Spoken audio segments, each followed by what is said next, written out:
법원 앞의 공기는 유난히 차갑고 건조했어요. 계절 탓인지 아니면 방금 제 인생의 한 챕터를 강제로 찢어내고 나와서인지는 모르겠습니다.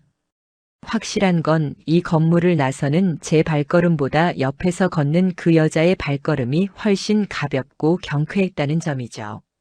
마치 지긋지긋한 족쇄라도 끊어낸 사람처럼 콧노래라도 부를 기세였으니까요. 법원 정문을 나서자마자 그 여자가 멈춰 섰습니다. 뒤도 안 돌아보고 갈 줄 알았는데 마지막으로 할 말이 남았는지 저를 쓱 쳐다보더라고요. 표정에는 숨길 수 없는 승리감이 덕지덕지 묻어 있었습니다. 입꼬리가 미세하게 올라가 있는 그 얼굴, 한때는 저를 보고 환하게 웃던 얼굴이었는데 지금은 저를 무슨 패배자 후듯 내려다보고 있더군요. 이제 진짜 끝이네. 홀가분하지. 질질 끌지 않고 합의해줘서 고마워. 서로 얼굴 붉히면서 소송까지 갔으면 얼마나 피곤했겠어. 말투에서 묘한 여유가 느껴졌습니다. 그 여유의 원천이 무엇인지 저는 아주 잘 알고 있었죠. 아마 머릿속으로는 이미 계산기를 두들기고 있었을 겁니다. 자신이 챙겼다고 믿고 있는 그 두둑한 자산, 저 몰래 차곡차곡 모아왔던 그 5억이라는 돈이 주는 든든함 때문이겠죠. 저는 짐짓 아무것도 모르는 척 힘 빠진 목소리로 대꾸했습니다. 그래. 다 끝났으니까 이제 각자 갈 길 가자. 짐은 퀵으로 보낼 테니까 집에 올 생각하지 말고. 어차피 안 가. 그 집 쳐다보기도 싫거든. 아, 그리고 마지막으로 확인할 게 있는데. 그 여자가 핸드백에서 최신형 스마트폰을 꺼내더군요. 액정을 톡톡 두드리는 손가락 놀림이 아주 익숙하고 빨랐습니다. 아마 은행 앱을 켜고 있겠죠. 이혼 도장이 찍히는 그 순간만을 기다렸을 테니까요. 법적으로 남남이 되자마자 그 돈을 어디론가 이체해서 자신과 그 남자가 꿈꾸던 새집 보증금으로 쓰거나 근사한 외제차라도 뽑을 계획이었을 겁니다. 그 계좌 정리 말이야. 당신 명의로 되어 있던 사업용 서브 계좌, 그거 내가 관리하던 거니까 건드리지 않기로 한 약속 잊지 않았지? 도장 찍자마자 내가 가져가기로 합의서에 썼잖아. 말은 저렇게 하지만 사실 그 계좌 비밀번호랑 OTP 카드는 애초에 그 여자가 가지고 있었습니다. 명의만 제 것일 뿐 실질적인 통제권은 본인이 쥐고 있다고 착각하고 있었던 거죠. 합의서요? 네, 썼습니다. 해당 계좌의 잔액에 대한 권리를 포기한다는 조항, 제가 직접 넣어줬거든요. 저는 주머니에 손을 꽂은 채 무심하게 하늘을 한번 올려다보고는 나지막이 말했습니다. 확인해봐. 약속은 지켰으니까. 그 여자가 코웃음을 치며 화면을 내려다보더군요. 페이스 아이디가 인식되고 뱅킹 앱 로딩 화면이 넘어가는 그 짧은 1, 2초의 정적. 저는 그 순간을 평생 잊지 못할 겁니다. 사람의 얼굴에서 핏기가 썰물처럼 빠져나가는 과정을 그렇게 실시간으로 목격하는 건 흔한 일이 아니니까요. 처음엔 작은 의문사였습니다. 앱 오류라고 생각했겠죠. 그 여자는 다시 한번 화면을 새로 고침하더군요. 손가락이 조금 다급해졌습니다. 한 번, 두 번, 세 번. 화면을 쓸어내리는 속도가 빨라지더니 이내 핸드폰을 쥔 손이 덜덜 떨리기 시작했습니다. 이게 뭐야? 잔액이 왜 이래? 영원이라니?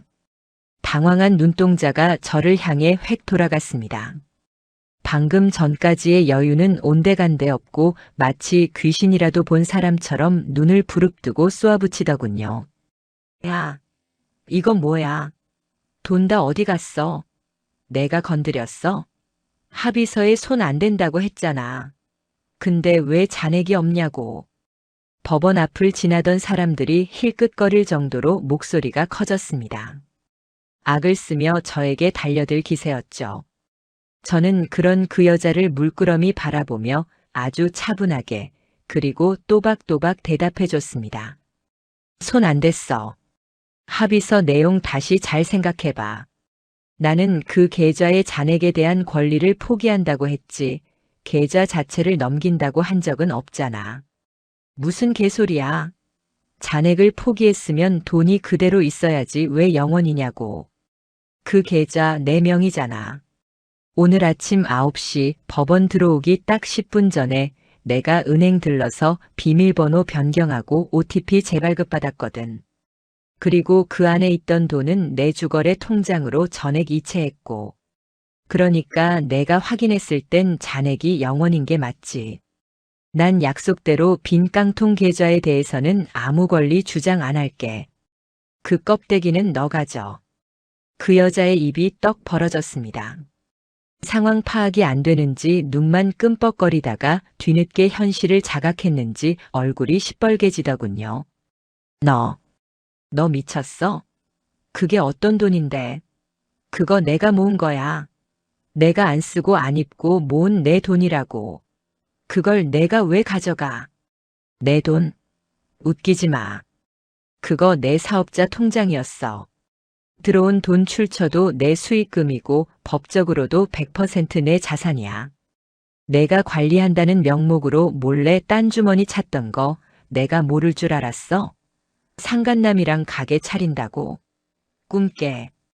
그 돈은 이제 내 위자료야. 그 여자가 비명을 지르며 제 멱살을 잡으려 달려들었습니다. 하지만 저는 가볍게 그 손을 쳐냈죠. 이제는 제 몸에 손끝 하나 댈 자격도 없는 타인이니까요. 바닥에 주저앉아 악을 쓰는 꼴을 보니 10년 묵은 체증이 내려가는 기분이 들더군요. 사기야. 이거 사기라고. 내가 가만히 있을 것 같아? 경찰 부를 거야. 변호사 다시 부를 거라고. 불러.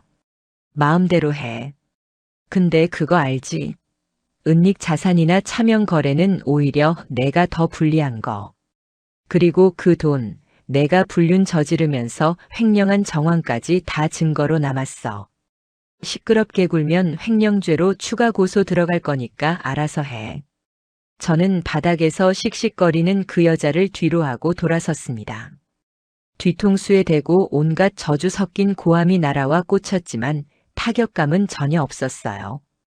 오히려 그 비명 소리가 저에게는 승전보처럼 들렸습니다. 주머니 속에서 진동이 울렸습니다. 입금 알림 문자였죠. 입금 5억 2,400만 원. 액정을 확인하고 나서야 비로소 실감이 났습니다. 길고 길었던 지옥 같았던 연극이 드디어 막을 내렸다는 사실이요. 도대체 어디서부터 잘못됐던 걸까요? 아니, 언제부터 저는 이 여자의 호구였을까요? 시간을 돌이켜보면 모든 징조는 아주 사소한 곳에서부터 시작되고 있었습니다. 그 여자가 핸드폰 액정을 바닥으로 엎어두기 시작했던 바로 그날부터 말이죠. 시간을 조금만 거슬러 올라가 볼게요.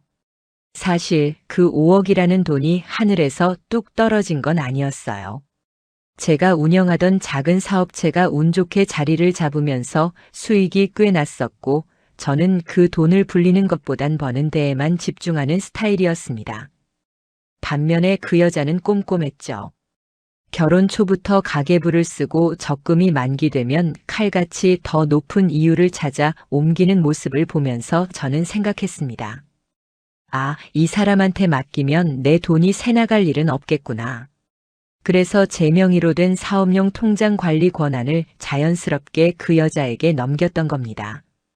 공인인증서, 비밀번호, OTP, 보안카드까지 전부 다요. 저는 그저 한 달에 용돈 받았으면서 가끔 통장에 찍히는 숫자나 확인하고 흐뭇해하는 바보 같은 남편이었죠. 그때만 해도 저는 그게 부부간의 신뢰라고 굳게 믿었습니다. 그 믿음이 나중에 제 목을 조르는 밧줄이 될 줄은 상상도 못한 채 말이에요. 균열은 아주 조용히 그리고 예고 없이 찾아왔습니다. 드라마에서처럼 립스틱 자국이 묻은 셔츠를 발견한다거나 밤늦게 모르는 여자의 전화가 걸려오는 그런 극적인 사건이 아니었어요. 그냥 아주 사소한 습관의 변화였죠. 어느 날 저녁이었습니다. 퇴근하고 식탁에 마주 앉아 밥을 먹는데 식탁 위에 올려둔 그 여자 핸드폰이 지징하고 울렸어요. 예전 같으면 누구야? 하고 대수롭지 않게 확인하거나 밥 먹느라 손이 바쁘면 저한테 오빠가 좀 봐줘라고 했을 사람입니다. 그런데 그날따라 반응이 묘하게 빨랐어요. 젓가락을 내려놓기도 전에 핸드폰을 낚아채더니 화면을 확인하고는 획 뒤집어 엎어놓더라고요. 액정이 바닥을 향하게요. 누구야? 이 시간에. 제가 별 생각 없이 물었죠. 그러자 그 여자가 밥을 한술 뜨며 무심하게 대답했습니다. 아냐. 그냥 스팸 문자야. 요즘 대출 권유 문자가 왜 이렇게 많이 오나 몰라. 스팸 문자. 그럴 수 있죠. 그런데 스팸 문자를 보고 사람 표정이 그렇게 굳을까요? 밥을 씹는 입모양이 미세하게 경직되어 있었어요. 하지만 그때까지만 해도 저는 피곤해서 그렇겠지 하고 넘겼습니다. 제가 원래 사람을 잘 의심하지 않는 편이기도 했고요. 그런데 그날 이후로 그 행동이 반복되기 시작했습니다. 집 안 어디를 가든 핸드폰을 몸에서 떼어놓지를 않는 거예요. 화장실 갈 때도 샤워하러 들어갈 때도 심지어 쓰레기 버리러 나갈 때도 핸드폰을 손에 꼭 쥐고 나갔습니다. 예전엔 거실 소파 틈새에 핸드폰 껴놓고 내 폰 어디 갔어? 찾던 사람이 말이죠. 가장 결정적인 건 비밀번호였습니다. 하루는 제 폰 배터리가 나가서 급하게 배달 앱을 켜려고 그 여자 핸드폰을 집어들었어요. 당연히 제가 알던 패턴을 입력했는데 틀렸다고 나오더군요. 바꿨나? 싶어서 다시 물어보려고 안방 문을 열었는데 화장대 앞에 앉아있던 그 여자가 소스라치게 놀라며 소리를 질렀습니다. 야, 너 지금 뭐 하는 거야? 평소에 저한테 야, 너 하는 사람이 아닙니다. 그 날카로운 반응에 저도 모르게 멈칫했죠. 아니, 나 배터리가 없어서 치킨 좀 시키려고. 패턴 바꿨어? 안 풀리네. 그럼 물어보고 만져야지 왜 남의 핸드폰을 함부로 뒤져? 부부 사이에도 프라이버시가 있는 거 몰라? 프라이버시라. 배달 앱 하나 켜는 게 언제부터 그렇게 대단한 프라이버시가 된 걸까요?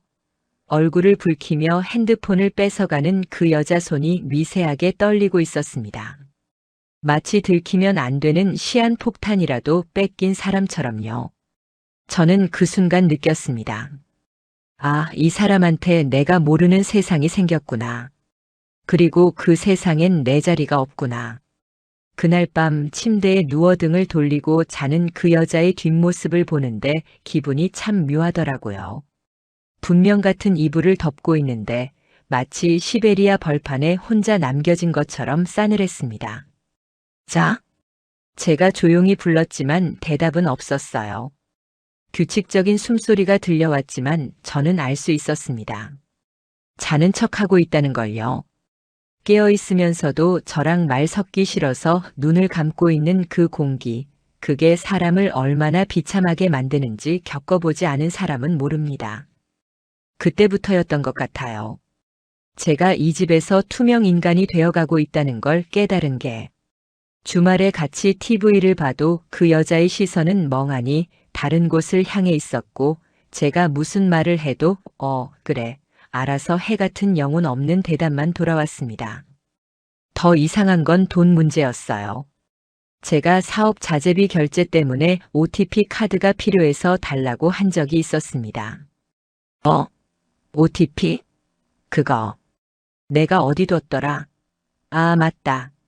사무실에 두고 왔나 봐. 내일 갖다 줄게. 사무실? 자기가 그걸 왜 사무실에 가져가? 집에서 인터넷 뱅킹할 때 쓰는 거잖아. 아니, 가끔 회사에서도 급하게 이체할 일 있을까봐 챙겨 다녔지. 왜 그렇게 꼬치꼬치 캐물어? 나 못 믿어? 못 믿냐는 말. 그게 참 무서운 방패더라고요. 의심하는 순간 제가 나쁜 사람이 되는 것 같아서 더 이상 말을 못 꺼내게 만드는 말이니까요. 하지만 그 눈빛은 흔들리고 있었습니다. 그때 직감했어야 했습니다. 단순히 마음이 떠난 게 아니라 내 금고에도 구멍이 뚫리고 있다는 걸요. 이런 찜찜한 날들이 이어지던 어느 주말이었습니다. 그 여자가 친구들을 만난다며 아침 일찍부터 부산을 떨더군요.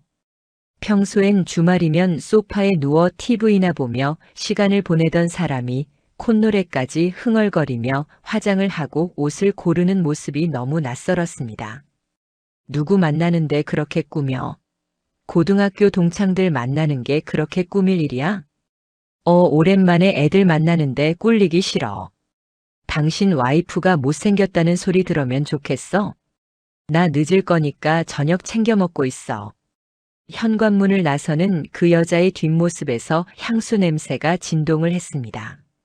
문이 탁 닫히는 소리가 유난히 크게 울리더군요. 텅 빈 거실에 혼자 남겨진 저는 소파 구석에 놓인 무언가를 발견했습니다. 그 여자가 그토록 애지중지하던 아이패드였죠. 핸드폰은 챙겨나갔지만 태블릿까지 챙겨갈 이유는 없었죠. 평소 같았으면 거들떠보지도 않았을 그 네모난 기계가 그날따라 저를 부르는 것 같았습니다. 마치 판도라의 상자처럼 열지 말아야 할 진실을 품고 있는 것처럼 말이죠. 저는 홀린 듯 그 아이패드를 집어들었습니다. 그리고 화면을 켠 순간 저는 제 눈을 의심할 수밖에 없었습니다. 이건 단순한 예감이 아니었어요. 재앙의 시작이었습니다. 소파 위에 덩그러니 놓인 아이패드. 평소 그 여자가 드라마 다시 보기나 유튜브 영상 시청용으로만 쓰던 물건이었습니다. 저는 손에 땀이 밴 채로 전원 버튼을 눌렀습니다. 다행히 태블릿 잠금은 제가 아는 예전 패턴 그대로더군요. 핸드폰만 신경 쓰느라 이 녀석의 보안 설정은 미처 바꾸지 못한 모양이었습니다. 이게 멍청한 건지 아니면 저를 그만큼 무시해서 방심한 건지. 화면이 켜지자마자 가장 먼저 눈에 들어온 건 배경화면이었습니다. 원래는 우리 둘이 신혼여행 가서 찍었던 바닷가 사진이었는데 지금은 웬 낯선 감성 카페 사진으로 바뀌어 있더군요. 테이블 위에는 아메리카노 2잔과 조각 케이크 하나. 그리고 그 옆에 살짝 걸친 남자의 손목시계. 제 시계는 아니었습니다. 저는 가죽줄만 차는데 그건 번쩍이는 메탈 시계였으니까요. 심장이 쿵 하고 내려앉는 것 같았습니다. 하지만 이건 약과였어요. 진짜 문제는 상단 알림창에 있었습니다. 이 아이패드, 그 여자의 아이폰이랑 아이클라우드로 연동되어 있었던 겁니다. 핸드폰에 오는 문자나 카톡 알림이 여기에도 실시간으로 뜨고 있다는 걸 기계치인 그 여자는 까맣게 잊고 있었던 거죠. 오늘 예약 7시 맞으시죠? 땡땡땡 레스토랑입니다. 자기야, 오늘 옷 예쁘게 입고 와. 나도 지금 출발해. 보고 싶어 죽겠다. 김 실장님. 그리고 하트. 머릿속이 하얗게 변했습니다. 김 실장? 그 여자가 다니는 회사에 김 실장이라는 사람은 없습니다. 게다가 하트 이모티콘 뒤에 붙은 저 문장. 자기야. 보고 싶어 죽겠다. 손이 덜덜 떨려서 태블릿을 놓칠 뻔했습니다. 이게 현실인가? 내가 지금 몰래 카메라를 당하고 있는 건가? 헛웃음이 나오더라고요. 고등학교 동창 만난다고 나간 사람이 지금 다른 남자랑 레스토랑 예약까지 잡고 데이트하러 간 겁니다. 그것도 저한테는 보여준 적 없는 그 화사한 풀 메이크업을 하고서요. 저는 떨리는 손가락으로 사진첩 앱을 눌렀습니다. 판도라의 상자를 여는 심정으로요. 최근 항목에 들어가니 그야말로 가관이었습니다. 셀카 음식 사진, 풍경 사진. 그 사이사이에 낯선 남자의 얼굴이 보이기 시작했습니다. 헬스장 거울 앞에서 찍은 투샷, 차 안에서 손을 잡고 찍은 사진, 심지어 모텔로 추정되는 곳에서 가운을 입고 와인잔을 부딪히는 사진까지. 사진 속의 그 여자는 제가 알던 사람이 아니었습니다. 저한테는 늘 피곤에 찌든 얼굴로 귀찮아 저리 가만 연발하던 사람이 그 남자 옆에서는 세상 행복한 표정으로 웃고 있더군요. 눈에서 꿀이 뚝뚝 떨어지는 그 표정. 연애할 때 저한테 보여줬던 바로 그 표정이었습니다. 그걸 다른 남자한테 짓고 있는 걸 보니 배신감을 넘어 혐오감이 치밀어 올랐습니다. 사진을 넘기다 보니 더 기가 막힌 게 나왔습니다. 메모장에 캡처된 사진들이 있었는데 자세히 보니 인테리어 견적서와 상가 임대차 계약서 사진이었습니다. 땡땡땡 필라테스 앤드 PT 스튜디오 창업 견적. 보증금 1억, 권리금 5천, 인테리어 비용. 이게 뭐지? 그 여자가 갑자기 사업이라도 하려는 건가? 아니, 그럴 돈이 어디 있어서? 의문이 꼬리를 물었지만 답은 금방 나왔습니다. 바로 다음 사진이 뱅킹 앱 이체 내역 캡처본이었으니까요. 받는 분 박땡땡 상간남 추정. 금액 300만 원. 적요 이번 달 용돈. 용돈? 제 돈 관리해 준다던 사람이 딴 놈한테 용돈을 주고 있었습니다. 그것도 한두 푼이 아니라 몇백 단위로요. 순간 사무실에 두고 왔다던 제 사업용 OTP 카드가 떠올랐습니다. 아, 그래서였구나. 내 돈이 줄줄 새고 있었던 구멍이 바로 여기였구나. 제 피 같은 돈이 저놈의 데이트 비용으로, 용돈으로, 그리고 미래의 창업 자금으로 둔갑하고 있었던 겁니다. 피가 거꾸로 솟는다는 게 이런 느낌일까요? 당장이라도 태블릿을 집어던지고 그 여자한테 전화해서 소리를 지르고 싶었습니다. 야, 너 지금 어디야? 당장 들어와. 하고요. 하지만 겨우 참았습니다. 여기서 감정적으로 터뜨리면 안 된다는 생각이 본능적으로 들었거든요. 그리고 무엇보다 제가 비밀번호도 모르는 그 5억 계좌. 그 돈의 행방을 확실히 찾기 전까지는 섣불리 움직이면 안 됐습니다. 저는 심호흡을 하며 태블릿 화면을 제 핸드폰으로 하나하나 찍기 시작했습니다. 사진, 카톡 내용, 예약 문자, 그리고 그 문제의 돈거래 내역까지. 손은 여전히 떨리고 있었지만 머리는 차갑게 식어가고 있었습니다. 그래, 놀아봐라. 어디까지 가나 보자. 증거를 남기는 셔터음 소리가 텅 빈 거실에 찰칵, 찰칵 울려 퍼졌습니다. 그 소리가 마치 전쟁을 알리는 총성처럼 들렸습니다. 그렇게 한참을 찍고 있는데 또 한 번 알림이 울렸습니다. 이번엔 위치 공유 알림이었습니다. 그 여자가 쓰는 지도 앱에서 내 위치가 업데이트된 거였죠. 지도를 켜보니 파란 점이 깜빡이고 있는 곳은 시내의 한 유명 호텔 근처였습니다. 호텔. 대낮부터 호텔이라. 상상만 해도 속이 메스꺼웠습니다. 당장이라도 쫓아가서 머리채를 잡고 싶었지만 저는 태블릿을 제자리에 내려놓았습니다. 원래 있던 각도 그대로 티 안 나게. 지금 잡으면 분류는 잡을 수 있겠지만 내 돈은 못 찾는다. 그리고 이혼 소송에서 확실하게 이기려면 더 결정적인 빼도 박도 못할 증거가 필요하다. 저는 식탁에 앉아 물 한 잔을 단숨에 들이켰습니다. 차가운 물이 식도를 타고 넘어가는데도 속은 타들어가는 것 같았죠. 그때 현관문 도어락 소리가 들렸습니다. 띠리릭. 벌써 왔나? 시계를 보니 나간 지 겨우 3시간이 지났을 뿐이었습니다. 호텔에 갔다면 이렇게 빨리 올 리가 없는데. 의아해하며 현관 쪽을 바라보는데 들어온 건 그 여자가 아니었습니다. 형님 계세요? 제 처남, 그러니까 그 여자의 남동생이었습니다. 평소에 연락도 없이 불쑥불쑥 찾아와서 용돈이나 타가던 녀석이 하필이면 이 타이밍에 제 발로 걸어 들어온 겁니다. 그런데 녀석의 손에 들려있는 게 제 눈길을 끌었습니다. 그건 다름 아닌 그 여자의 차키였습니다.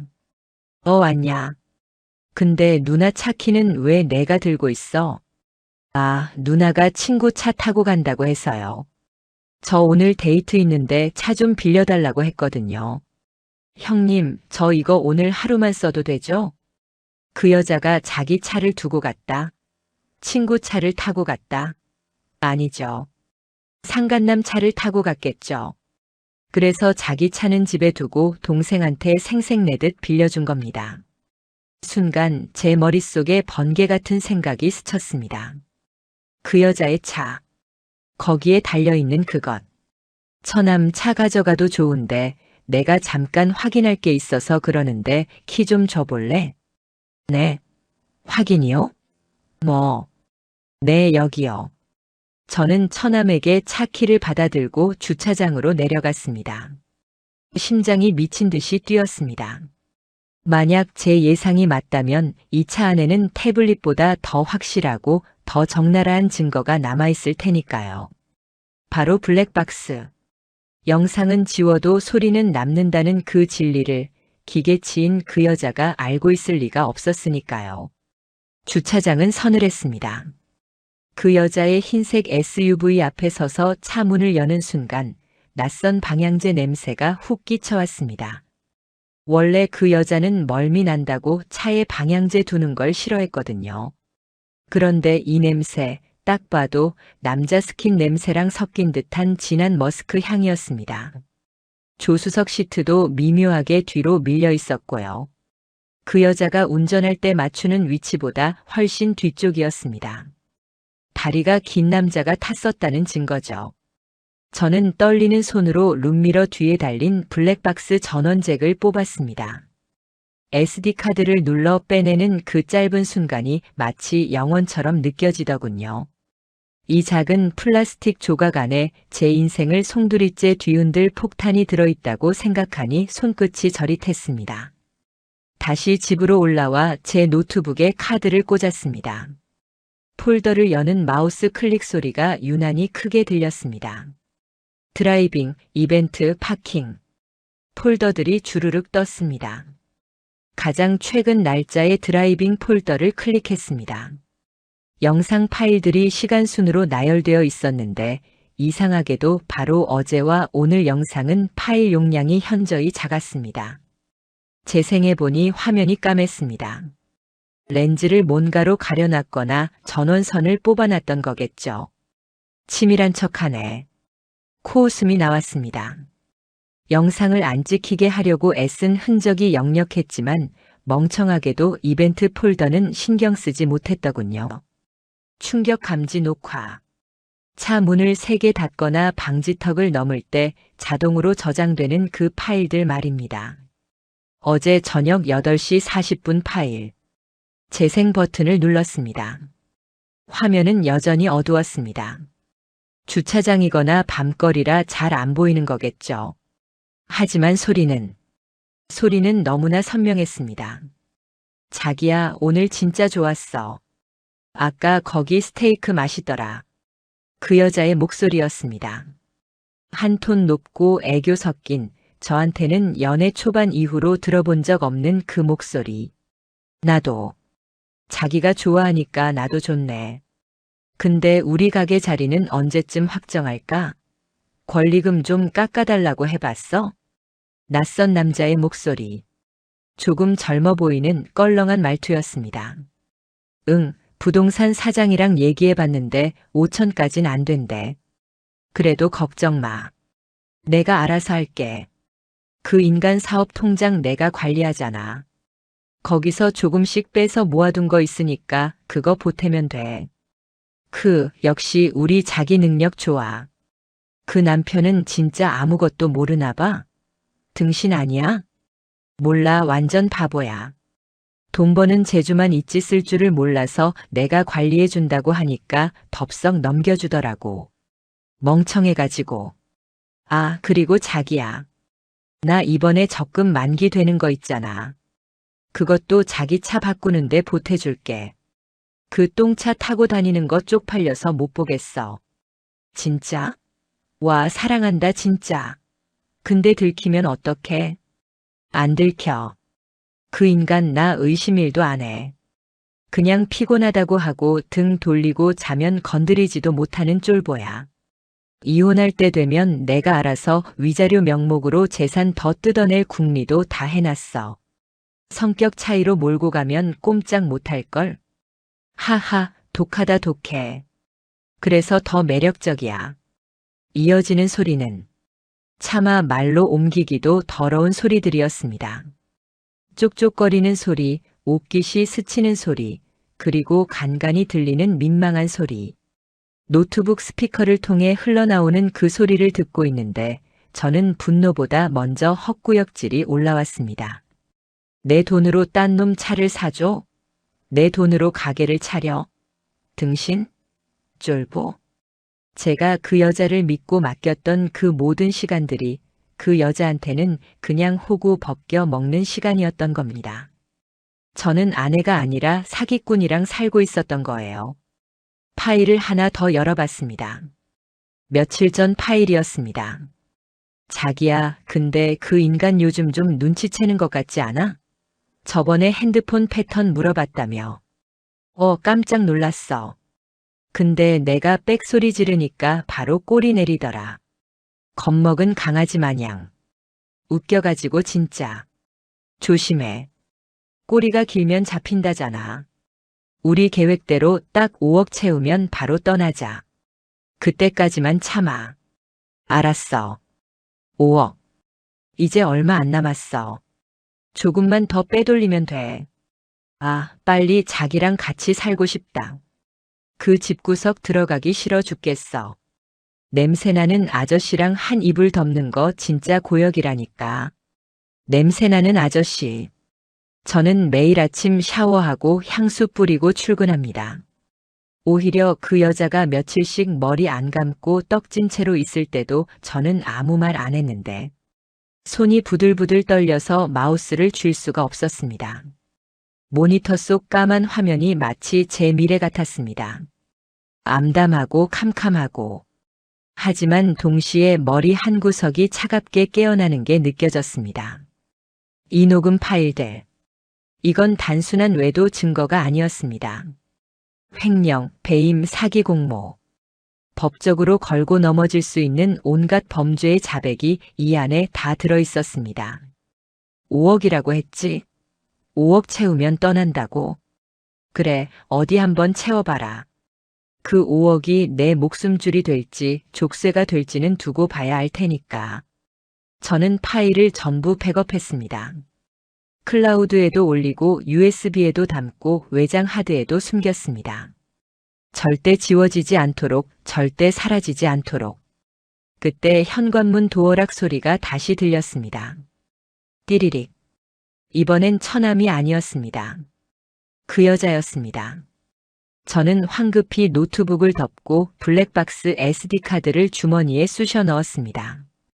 그리고 아무 일 없었던 척 거실 소파에 벌러덩 누워 TV 리모컨을 잡았습니다. 왔어? 일찍 왔네. 현관문을 열고 들어오는 그 여자의 얼굴이 보였습니다. 화장은 살짝 번져 있었고 머리는 헝클어져 있었습니다. 그리고 무엇보다 입가에 번진 그 묘한 미소. 방금까지 다른 남자 품에서 뒹굴다 온 그 역겨운 만족감이 얼굴에 그대로 드러나 있었습니다. 애들이랑 수다 떠느라 시간 가는 줄 몰랐네.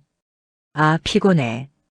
피곤하다며 가방을 던져놓고 씻으러 들어가는 그 뒷모습을 보며 저는 리모컨을 쥔 손에 힘을 꽉 주었습니다. 플라스틱 리모컨이 뿌두둑 소리를 내며 비명을 질렀습니다. 이제 전쟁입니다. 더 이상 물러설 곳도 참아줄 이유도 없습니다. 내가 나를 등신 취급했다면 나는 내가 상상도 못할 괴물이 되어주마. 아내가 욕실로 들어간 사이 저는 쿵쿵거리는 심장을 억누르며 다시 생각에 잠겼습니다. 놈의 목소리. 블랙박스 속 그 껄렁한 말투. 어딘가 익숙했습니다. 가게 자리 권리금 운동. 단서들을 조합해보니 놈의 정체가 어렴풋이 그려지기 시작하더군요. 아내가 최근 들어 뻔질나게 드나들던 곳이 있었습니다. 바로 집 근처에 새로 생긴 프리미엄 피트니스 센터였죠.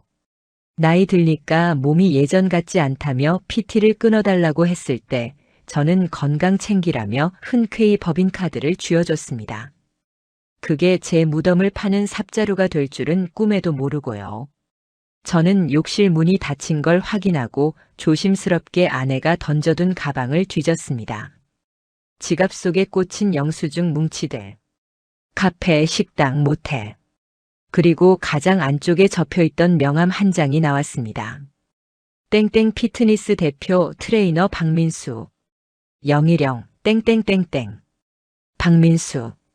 아까 이체 내역에 찍혔던 이름 박XX와 일치했습니다.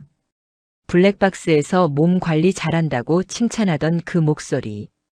누나라고 부르지 않고 자기라고 부르던 그 연하남. 모든 퍼즐이 맞춰지는 순간이었습니다. 제 아내, 아니 저 여자는 자기보다 한참 어린 헬스 트레이너랑 놀아나고 있었던 겁니다. 그것도 제 돈으로 PT 받고 제 돈으로 밥 사주고 제 돈으로 놈의 차까지 바꿔주려 하면서요. 더 기가 막힌 건 놈들의 계획이었습니다. 단순한 불장난이 아니었어요. 놈들은 창업을 꿈꾸고 있었습니다. 블랙박스 녹취에서 나왔던 가게 자리, 권리금. 그건 아마 놈의 이름으로 된 헬스장이나 필라테스 스튜디오를 차리려는 계획일 겁니다. 제 돈 5억을 미천 삼아서요. 소름이 돋았습니다. 이 여자는 저를 떠날 준비를 아주 구체적이고 치밀하게 하고 있었던 겁니다. 5억이 모이는 순간 이혼 도장 찍고 그 돈 들고 나가서 연하남이랑 사장님 소리 들으며 새 인생 살겠다는 그 야무진 꿈. 저를 철저하게 ATM 기계로만 취급했던 그 발상이 너무나 끔찍해서 분노보다 먼저 헛웃음이 터져 나왔습니다. 박민수. 그래, 내 놈이구나. 저는 핸드폰으로 명함을 찍어두고 다시 가방 속에 넣었습니다. 원래 있던 자리 그대로 티끌 하나 안 건드린 것처럼요. 잠시 후 씻고 나온 아내가 젖은 머리를 털며 거실로 나왔습니다. 목욕 가운 사이로 보이는 목덜미에 붉은 자국이 보였습니다. 예전 같으면 어디 부딪혔어? 하고 걱정했을 텐데 지금은 그게 뭘 의미하는지 너무 잘 알기에 역겨워서 고개를 돌렸습니다. 자기야, 나 목말라. 물 좀 주라. 뻔뻔하게 물까지 달랍니다. 저는 냉장고에서 물을 꺼내 컵에 따르며 최대한 평소와 같은 톤으로 물었습니다. 요즘 운동 열심히 하나 봐? 살 좀 빠진 것 같은데. 응. 트레이너 선생님이 엄청 빡세게 시키거든. 식단도 하고. 그래? 그 트레이너 실력 좋은가 보네. 나도 한번 가볼까? 요새 배가 좀 나오는 것 같아서. 순간 컵을 받아들던 아내의 손이 멈칫했습니다. 눈동자가 흔들리는 게 적나라하게 보였죠. 아니야. 거긴 여자 회원들이 많아서 자기가 가긴 좀 그럴 거야. 그리고 트레이너 쌤도 스케줄 꽉 차서 신규 안 받는다던데. 그래? 아쉽네. 당신이라도 열심히 해. 건강이 최고지. 안도하는 표정. 휴, 다행이다라고 쓰여있는 저 얼굴. 저는 속으로 비웃었습니다. 스케줄이 꽉 차? 신규를 안 받아? 내 돈 5억 뜯어낼 스케줄 짜느라 바쁘시겠지. 그날 밤 아내는 일찍 잠들었습니다. 저는 거실 불을 끄고 어둠 속에 앉아 핸드폰을 켰습니다. 인터넷 등기소 앱을 열고 그 피트니스 센터 건물 등기 부등본을 떼봤습니다. 그리고 인근 상가 매물 정보도 뒤져봤죠. 놈들이 노릴 만한 자리가 어디인지 시세는 얼마인지 파악해 두어야 했으니까요. 그리고 가장 중요한 것. 제 사업용 계좌 내역을 다시 한번 꼼꼼히 훑어봤습니다. 아내가 비자금이라고 착각하고 있는 그 계좌. 역시 나였습니다. 매달 제가 생활비 명목으로 넣어준 돈 외에도 거래처에서 들어온 수금액 일부를 야금야금 다른 계좌로 돌려막기 하고 있더군요. 그 종착지는 박민수가 아니라 아내 명의의 또 다른 적금 통장이었습니다. 그리고 그 적금의 만기일이 바로 다음 달이었습니다. 5억 채우면 떠난다고 했지? 그래, 딱 맞아떨어지네. 다음 달 적금 만기. 그리고 블랙박스에서 말한 가게 계약 시점. 놈들의 디데이가 얼마 남지 않았다는 뜻이었습니다. 저는 어둠 속에서 주먹을 꽉 쥐었습니다. 놈들이 꿈꾸는 그 디데이. 제가 그날을 가장 비참한 파멸의 날로 만들어주겠습니다. 5억? 가게? 연하남과의 새 출발. 기대해라. 내가 꿈꾸던 그 천국이 순식간에 지옥 불구덩이로 변하는 꼴을 내 두 눈으로 똑똑히 지켜봐 줄 테니. 저는 변호사 친구에게 문자를 보냈습니다. 야, 나 이혼 준비해야겠다. 증거는 차고 넘쳐. 내일 사무실로 갈게. 전송 버튼을 누르는 순간 핸드폰 화면 빛이 제 얼굴을 비췄습니다. 거울에 비친 제 표정은 제가 봐도 섬뜩할 정도로 차갑게 굳어 있었습니다. 다음 날 아침 저는 평소보다 일찍 일어났습니다. 출근 준비를 하는 척하면서 서재로 들어가 금고를 열었죠. 그 안에는 우리 집의 모든 중요 문서들이 들어 있었습니다. 집 문서, 보험 증권 그리고 문제의 그 통장들. 아내는 이 금고 비밀번호를 알고 있습니다. 제가 알려줬거든요. 당신이 관리해라면서요. 그래서 아내는 이 금고가 자신의 안전한 비자금 창고라고 믿고 있었을 겁니다. 하지만 아내가 간과한 게 하나 있었습니다. 이 금고 열 때마다 제 핸드폰으로 알림이 온다는 사실을요. 저는 깊숙한 곳에 박혀있던 통장 하나를 꺼냈습니다.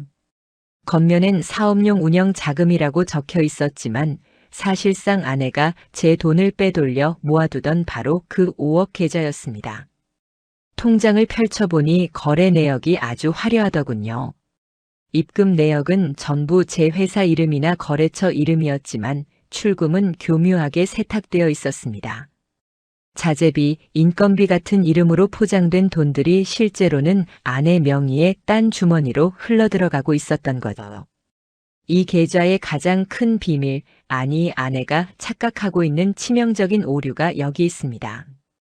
이 계좌는 제 개인 사업자 명의로 개설된 통장입니다.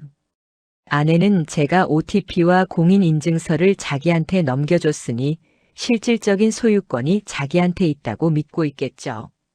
이혼할 때도 이건 내가 관리해서 불린 돈이니 기여도가 높다고 주장하며 재산 분할을 요구할 생각이었을 겁니다. 아니, 아예 이혼 전에 몰래 인출해서 도망갈 계획이었으니까요. 하지만 법적으로 이 계좌의 돈은 100% 제 사업 소득입니다. 아내가 관리했다는 건 명분일 뿐 자금의 원천이 명확히 제 노동과 사업에서 나왔다는 증거가 차고 넘치니까요. 게다가 아내가 이 돈을 사적인 용도로 쓴 정황까지 포착된 이상 이건 재산 분할 대상이 아니라 횡령의 증거가 됩니다. 저는 씩 웃으며 노트북을 켰습니다. 은행 홈페이지에 접속해 제 공인인증서로 로그인을 시도했습니다. 물론 아내가 비밀번호를 바꿔놨겠죠. 예상대로 비밀번호 오류가 떴습니다. 치밀하네 진짜. 하지만 상관없었습니다. 저는 본인 확인 절차를 거쳐 비밀번호 재설정 메뉴로 들어갔습니다. 제 명의 핸드폰, 제 신분증. 본인이 본인 계좌를 찾겠다는데 막을 수 있는 건 아무것도 없죠. 새로운 비밀번호를 입력했습니다. 아내가 절대 유추할 수 없는 번호로. 그리고 OTP는 당장 바꾸면 아내가 눈치챌 테니 일단 뒀습니다. 어차피 결정적인 순간에 정지시키면 그만이니까요. 대신 입출금 알림 서비스 수신 번호를 제 번호로 추가했습니다. 이제 10원 한 장이라도 움직이면 제 폰이 울릴 겁니다. 오빠 뭐해? 출근 안 해? 등 뒤에서 갑자기 목소리가 들렸습니다. 아내가 방문을 열고 빼꼼히 쳐다보고 있더군요.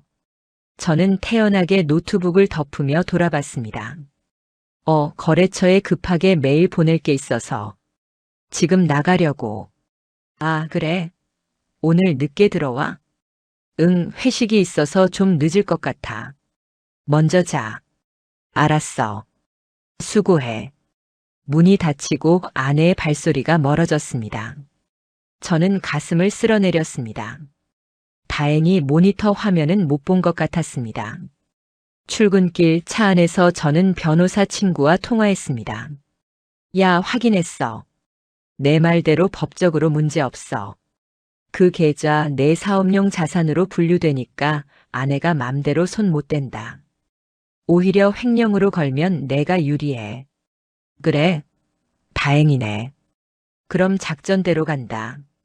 근데 너 진짜 괜찮겠냐? 멘탈 털릴 텐데. 괜찮아. 이미 털릴 멘탈도 없다. 지금은 그냥 오기만 남았어. 전화를 끊고 백미러를 보니 제 눈빛이 꽤나 독해져 있더군요. 예전의 순둥이 남편은 거기 없었습니다. 회사에 도착하자마자 저는 또 하나의 작업을 시작했습니다. 아내 명의의 가족 카드를 정지시키는 것. 아니, 정지는 너무 티나니까 한도를 확 줄여버렸습니다. 하루 한도 3만 원으로. 아내가 상간남이랑 호텔 가서 긁을 때 한도 초과 메시지가 뜨면 어떤 표정을 지을지 상상하니 벌써부터 입꼬리가 올라갔습니다.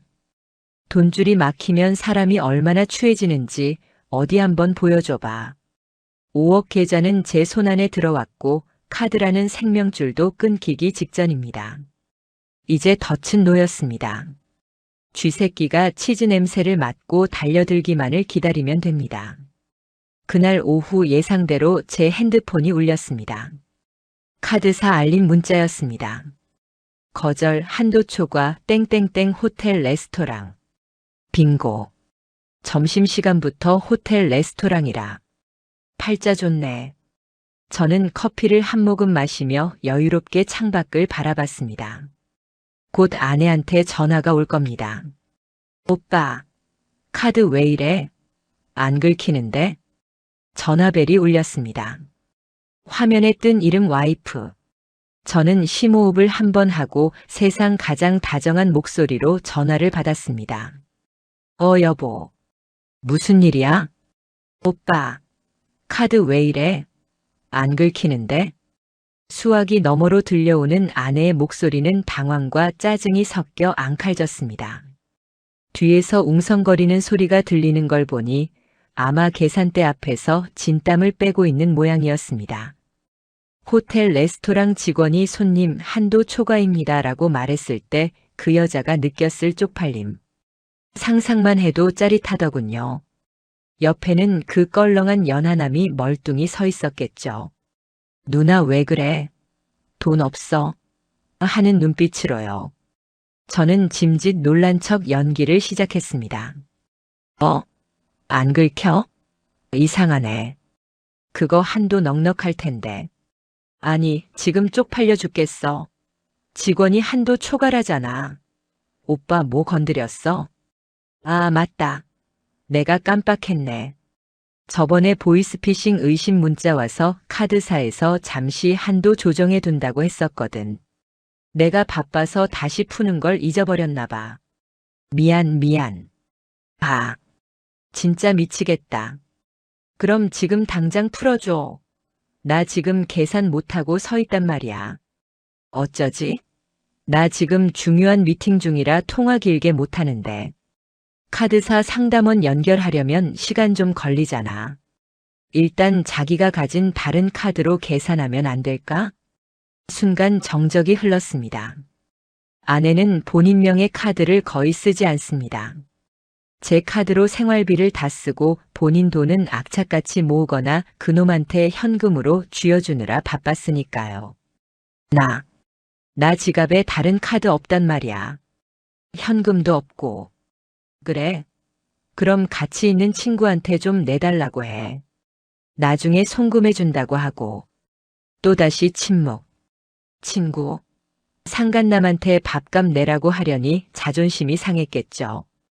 누나가 다 살게 하고 큰 소리치고 데려갔을 텐데 지갑 없는 빈털터리 꼴이 됐으니까요. 아, 알았어. 끊어. 뚝. 전화를 팍 끊어버리더군요. 저는 핸드폰을 내려놓으며 소리 죽여 웃었습니다. 꼴 좋다. 결국 그놈 주머니 털어서 계산했겠지. 밥 얻어먹으러 왔다가 밥값 내게 생긴 놈 표정도 볼만했겠네요. 그날 저녁 저는 약속대로 늦게 귀가했습니다. 일부러 술 냄새를 좀 풍기며 들어갔죠. 아내는 거실 소파에 팔짱을 끼고 앉아 저를 쏘아보고 있었습니다. 도끼가 바짝 오른 눈빛이었어요. 왔어? 술 마셨어? 거래처 사장님이랑 한잔하느라. 미안, 카드 때문에 곤란했지? 곤란한 정도가 아니야. 개망신 당했어. 친구 앞에서 얼굴을 들 수가 없었다고. 한도는 다시 풀었어? 아, 내일 아침에 바로 전화해서 풀게. 오늘은 상담 시간이 지나서. 빨리 좀 해. 답답해 죽겠네 진짜. 아내는 짜증스럽게 쏘아붙이고는 획 돌아 누웠습니다. 저는 겉으로는 알았어, 미안해하며 비위 맞추는 척했지만 속으로는 차갑게 카운트다운을 세고 있었습니다. 그래, 지금 많이 화내도 나중엔 화낼 기운도 없을 테니까. 이때부터 저는 본격적인 증거 수집, 아니 체증 단계에 돌입했습니다. 아내가 방심하고 있는 틈을 타서 모든 걸 기록으로 남기기 시작했죠. 먼저 집안에 초소형 녹음기를 설치했습니다. 거실 소파 및 안방 침대 협탁 뒤, 그리고 아내가 자주 통화하는 베란다 구석에요. 제가 출근하고 나면 아내는 그놈이랑 영상통화를 하거나 스피커폰으로 수다를 떨 테니까요. 그리고 제 차에 있는 블랙박스 SD카드는 매일 밤 퇴근 후 교체했습니다. 아내가 제 차를 몰고 나가는 일은 드물었지만 혹시나 하는 상황을 대비해서요. 예상은 적중했습니다. 며칠 뒤 녹음기를 확인해 보니 아내가 그놈이랑 통화하는 내용이 아주 선명하게 담겨 있었습니다. 녹취 파일. 자기야 미안해. 저번에 밥값 자기가 냈지? 내가 곧 해결할게. 그 인간이 카드를 막아놔서 짜증나 죽겠어. 누나, 근데 진짜 5억 모은 거 확실해? 가게 자리 딴 사람이 채가면 어떡해? 주인 아저씨가 자꾸 재촉하는데. 확실하다니까. 통장에 딱 찍혀 있어. 내가 매일 확인해. 걱정 마. 이번 달 적금 만기되면 그거 합쳐서 바로 계약금 쏘자. 그리고 그 인간한테 이혼하자고 지를 거야. 오, 진짜? 누나 멋지다. 나만 믿어. 내가 대박 나게 해줄게. 응, 자기야 사랑해. 쪽쪽. 듣고 있는데 헛구역질이 났지만 동시에 안도감도 들었습니다. 놈들의 계획이 제 예상 시나리오와 정확히 일치했으니까요. 적금 만기 후 계약금 지불, 그리고 이혼 통보. 저는 이 녹음 파일들을 날짜별로 정리해서 변호사 친구에게 보냈습니다. 증거 확실하네. 이 정도면 유책 배우자는 100% 저쪽이야. 위자료 청구는 물론이고 재산 분할에서도 내가 압도적으로 유리해. 특히 그 5억 계좌는 내 특유 재산으로 방어 가능하고. 친구의 답장을 보니 든든했습니다. 법은 내 편이다. 이제 남은 건 타이밍뿐. 며칠 뒤 아내가 슬슬 시동을 걸기 시작했습니다. 저녁 식사 자리에서 젓가락으로 밥을 깨작거리더니 불쑥 말을 꺼내더군요. 오빠, 우리 요즘 너무 대화가 없는 것 같지 않아? 올 것이 왔구나. 저는 국을 떠먹으며 무덤덤하게 대꾸했습니다. 그런가? 내가 요즘 좀 바빠서 그렇지. 왜? 할 말 있어? 아니, 그냥 사는 게 좀 재미없어서. 우리 서로한테 너무 소홀한 거 아닌가 싶고. 그래서 뭐 여행이라도 가자고. 아니, 그런 게 아니라 좀 진지하게 생각할 시간이 필요한 것 같아서. 진지하게 생각할 시간? 웃기고 있네. 딴 놈이랑 살 궁리할 시간이겠지. 저는 속으로 비웃으며 모른 척 넘겼습니다. 그래. 그럼 주말에 시간 내서 얘기 좀 하자. 나 피곤해서 먼저 잘게. 저는 그 자리를 피했습니다. 아직은 때가 아니었으니까요. 아내가 적금 만기금을 그 5억 계좌로 합치기 전까진 판을 깨면 안 됩니다. 놈들이 돈을 한 곳에 모으는 그 순간, 그때가 바로 제가 그물을 걷어 올릴 타이밍입니다. 며칠 후 제 핸드폰으로 은행 알림이 울렸습니다. 입금 5천만 원, 적금 만기. 드디어 들어왔습니다. 아내가 꼽을 쳐뒀던 적금 만기액이 제 사업용 계좌로 이체된 겁니다. 놈들은 이제 계약금을 쏠 준비가 끝났다고 생각하겠죠. 자, 이제 들어와라. 내 지옥으로. 저는 조용히 미소 지으며 핸드폰을 주머니에 넣었습니다. 이제 곧 아내의 입에서 이혼해라는 말이 나올 차례였습니다. 그날은 유난히 공기가 무거웠습니다. 퇴근하고 집에 들어섰는데 거실 형광등이 꺼져 있고 식탁 위에 펜던트 조명 하나만 덩그러니 켜져 있더군요. 식탁에는 웬 낯선 서류 봉투 하나가 올려져 있었습니다. 그리고 그 맞은편에 아내가 팔짱을 끼고 앉아 있었죠. 마치 심판자라도 되는 양 비장한 표정으로요. 왔어? 앉아봐. 할 얘기 있어. 목소리에 물기가 하나도 없었습니다. 건조하고 단호했죠. 저는 올 것이 왔음을 직감하고 넥타이를 느슨하게 풀며 맞은편 의자에 앉았습니다. 뭔데 분위기를 이렇게 잡아? 불은 왜 끄고? 오빠, 우리 그만하자. 예상했던 대사였지만 막상 육성으로 들으니 기분이 묘했습니다. 한때는 저 입으로 사랑해 영원히 함께하자 맹세했었는데 이제는 그만하자는 말을 저렇게 쉽게 뱉는구나 싶어서요. 그만하자니? 무슨 소리야? 이혼하자고. 더 이상 이렇게 무의미하게 사는 거 지겨워. 오빠도 느끼잖아. 우리 사이에 아무 감정 없는 거. 쇼인도 부부처럼 사는 거 나 더는 못해. 아내는 준비해둔 대사를 음조리듯 술술 뱉어냈습니다. 감정? 무의미? 쇼인도? 기가 차서 말이 안 나오더군요. 제 등골 빼먹으며 상간남이랑 미래 설계하던 사람이 할 소리는 아니었으니까요. 갑자기 이혼? 이유가 뭔데? 내가 뭐 잘못했어? 잘못? 꼭 누가 잘못해야 헤어지니? 성격 차이도 있고 그냥 사랑이 식었어. 나도 내 인생 찾고 싶어. 오빠 뒷바라지 하다가 늙어 죽기 싫다고. 뒷바라지라니. 밥 한 번 제대로 차려준 적 없는 사람이 제 돈으로 헬스장 다니고 피부과 다니며 관리받던 사람이 뒷바라지 타령을 하니 헛웃음이 터질 뻔했습니다. 그래서 이 서류는 뭐야? 제가 식탁 위 봉투를 턱짓으로 가리키자 아내는 기다렸다는 듯 봉투를 밀어줬습니다. 이혼 합의서야. 변호사 통해서 깔끔하게 작성했어. 서로 복잡하게 소송하지 말고 협의 이혼으로 끝내자. 저는 봉투를 열어 서류를 꺼내 읽어내려가는 척했습니다. 내용은 뻔했습니다.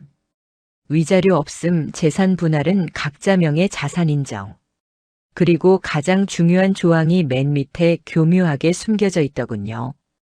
제5조 특약사항, 남편 명의의 사업용 계좌에 대한 실질적 관리 권한은 아내에게 있음을 인정하며 이혼 확정 시 해당 계좌의 잔액 전액은 아내에게 귀속된다. 와, 진짜 양심이라곤 밥 말아 드셨네. 속으로 감탄했습니다. 이 한 줄을 넣으려고 얼마나 머리를 굴렸을까요? 제 명의 통장이지만 자기가 관리했으니 자기 돈이라는 논리. 법적으로는 말도 안 되는 주장이지만 제가 여기에 도장을 찍어버리면 효력이 생길 수도 있는 위험한 조항이었습니다. 하지만 저는 이미 이 모든 걸 알고 있었습니다. 그리고 이 계좌가 놈들의 생명줄이라는 것도요. 저는 연기를 시작했습니다. 세상 억울하고 당황스럽고 미련 가득한 남편의 표정으로요. 여보, 진짜 이래야 해? 우리가 어떻게 만났는데? 다시 노력해보면 안 될까? 내가 더 잘할게. 아, 질척거리지 좀 마. 이미 끝난 마음 돌린다고 돌아오니? 나 결정했어. 번복 안 해. 아내는 짜증을 내며 쐐기를 박았습니다. 저는 잠시 침묵하다가 깊은 한숨을 쉬며 고개를 떨궜습니다. 그래. 내 마음이 정 그렇다면 어쩔 수 없지. 내가 불행하다는데 내가 잡고 있는 것도 욕심이겠지. 진짜지? 딴말하기 없기다. 아내의 눈이 반짝였습니다. 생각보다 쉽게 풀리네. 하는 안도감이 스쳐 지나가더군요. 근데 이 계좌 조항은 뭐야? 이거 내 사업 자금줄인데. 제가 문제의 5조를 손가락으로 짚자 아내가 움찔하더니 목소리를 높였습니다. 아, 그거? 그거 내가 아껴 쓰고 모아서 불린 돈이잖아. 오빠가 나한테 맡긴 거였고. 그러니까 내 기여도가 100%지. 그리고 내가 위자료 달라는 소리 안 하잖아. 이 집도 오빠 명의니까 오빠가 갖고 차도 오빠가 갖고 난 딱 현금 이거 하나만 챙겨 나가겠다는 건데 그것도 못 줘. 전략이 좋았습니다. 집이랑 차를 포기하는 척하면서 가장 현금화하기 쉬운 알짜배기만 쏙 빼가겠다는 심산. 하지만 집은 대출이 잔뜩 끼어 있고 차는 감가상각 많이 된 중고차입니다. 반면에 5억 현금은 당장이라도 쓸 수 있는 총알이죠. 놈들이 가게 계약금으로 쓰려던 바로 그 총알. 저는 고민하는 척 뜸을 들였습니다. 아내가 초조한지 다리를 달달 떨더군요. 글쎄, 금액이 커서 좀 부담스럽긴 한데 그래도 내가 10년 동안 고생한 것도 있고 위자료 대신이라고 생각하면 그래, 맞잖아.